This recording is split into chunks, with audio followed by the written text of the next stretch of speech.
there is definitely a significant number of pregnancy risks related to having higher weight in women once they're pregnant. There are risks, and the way we think about those risks are, what are the risks to mom and what are the risks to the baby? So there's an increased risk for mom in terms of having higher blood pressure. So we call that pregnancy-induced hypertension. And in worst case scenario, that can progress to something that we call preeclampsia and eclampsia, which is in fact a medical emergency. So that's more common. There's also an increased risk of gestational diabetes.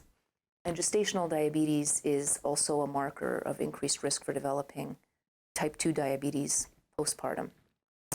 There is an increased risk of having to have a C-section.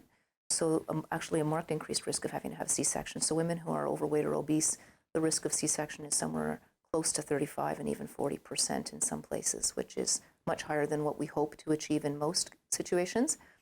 They have a higher risk of having to have a surgical procedure to get the baby out, because even if it's not a C-section, like a forceps or vacuum extraction, because the babies also tend to be bigger, so they're harder to get out. When mom has a surgical procedure, there's also increased complications. So C-sections are associated with some risks of their own, including blood clots postoperatively, and high body mass index also independently increases the risk for blood clots. So that's something we worry about for women who are overweight. For baby, there's also a number of risks.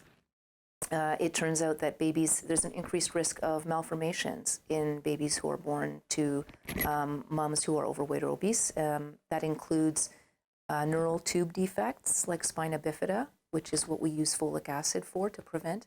There's an increased risk of cleft lip and palate, where either the lip or the inside of the roof of the mouth is not properly formed, and also an increased risk of cardiovascular malformations. There is a risk that the baby will be born too big. There's risk that the baby will be born too early. And we don't like babies to be born too early because those babies have an increased risk, if they're very early, for developmental problems when they're older, and obviously for problems like breastfeeding and so on if they're born very early, they're premature. So there's also a risk for neonatal death. So there's a higher risk that the babies are born stillborn or have a poor outcome within 30 days. So there's a number of quite significant, important implications for babies.